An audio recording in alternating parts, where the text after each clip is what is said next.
Chers amis, je vous adresse mon salut et je vous souhaite la bienvenue quotidienne autour d'un auteur, d'un livre et d'un texte. Aujourd'hui, je vais dire Jacques-Alain Miller pour son livre « Lettres à l'opinion éclairée »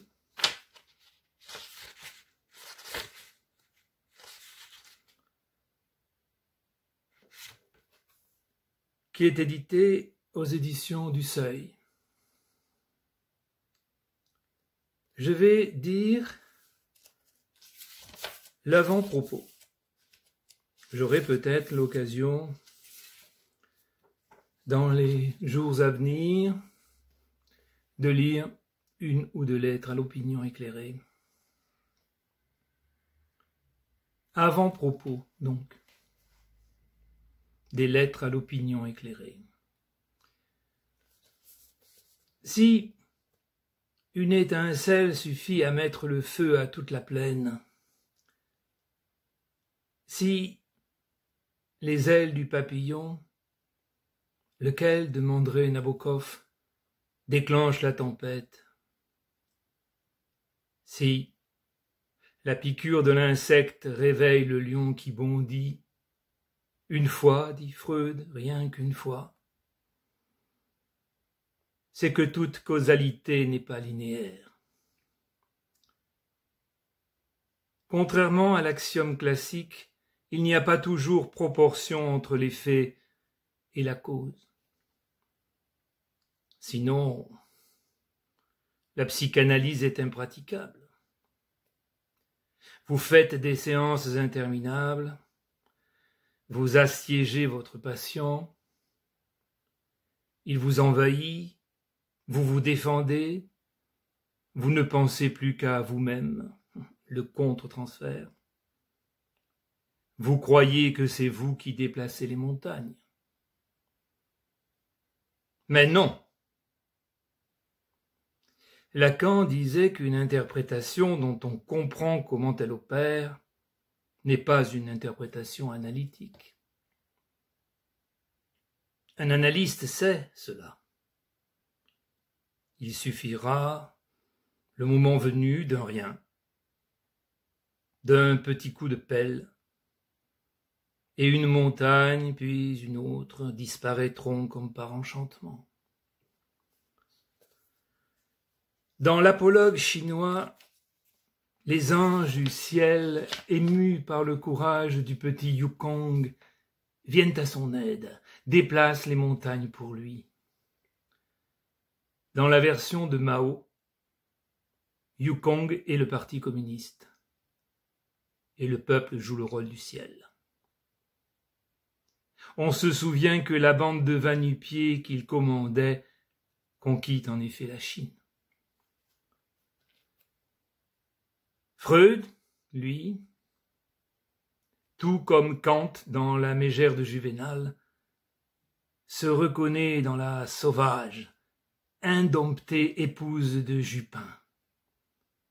Saeua iuis coniunx. Quand celle-ci, tout à sa rage contre Énée joyeux, se promet d'émouvoir les puissances infernales à défaut de fléchir ceux d'en haut. Flectere sine superos acherontan nuebo. Énéide 7, 312, c'est l'exergue de l'interprétation des rêves. Moi, Jacques Alain, étant bâillonné, ligoté, roulé dans la farine, par quelqu'un qui n'était pas le chevalier de Rohan, je ne m'adressais ni au ciel ni à l'enfer, ni non plus à la justice, qui n'est pas de ce monde, mais à une puissance de cette terre. Qu'il serait beau qu'il existât encore en France une opinion éclairée, comme il y en eut jadis, et qu'elle pût m'entendre, et qu'elle voulût bien descendre sur la montagne que j'avais devant moi, l'emporter et la dissoudre dans les airs. C'était un wunsch, rien de plus, une supplique, presque une incantation. Et voilà que la chose, dont je doutais qu'elle fût autre chose qu'un songe, qu'un souvenir de cet âge des Lumières que j'avais tant aimé, commença bientôt à se manifester, à parler, à s'intéresser, à m'envoyer message sur message, et par les messagères les plus dignes de ma considération et de mon respect, à me secourir enfin. Elle était là. Elle avait longtemps attendu d'être appelée par son nom, et sans dédaigner, comme fut-il, la cause qui me faisait l'invoquer, elle m'émouvait, elle me le faisait savoir. Ce livre est le mémorial de ce moment magique. Je dis magique, cet effet, parce que difficilement calculable à l'avance et surmultipliant sa cause. Il n'en est pas moins parfaitement rationnel. Le phénomène de l'épidémie d'opinion est maintenant bien connu. Le petit livre de Mr. Malcolm Gladwell, The Tipping Point, How Little Things Make a Big Difference, fut un succès l'an passé aux États-Unis. Les fondements théoriques en furent posés dès 1978 par Mr. Thomas Schelling dans son ouvrage Micromotives and Macrobehavior, paru chez Norton, l'éditeur de Lacan.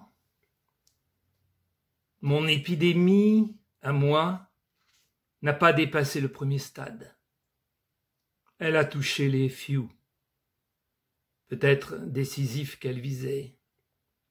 Elle a été enrayée avant d'atteindre le grand public. Il a fallu pour cela que la partie adverse sorte le grand jeu, l'attentat du 11 septembre, l'anthrax, la guerre d'Afghanistan.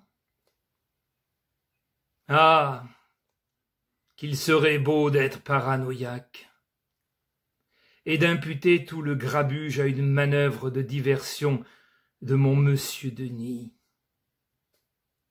Mais n'est pas fou qui veut, dit le proverbe. M'adressant à l'opinion, j'ai dû cependant tenir compte de ce qui l'occupait dans le moment.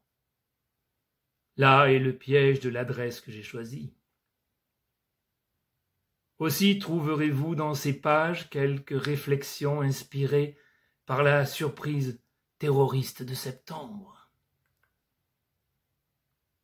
Je livre maintenant ces lettres aux éditions du Seuil.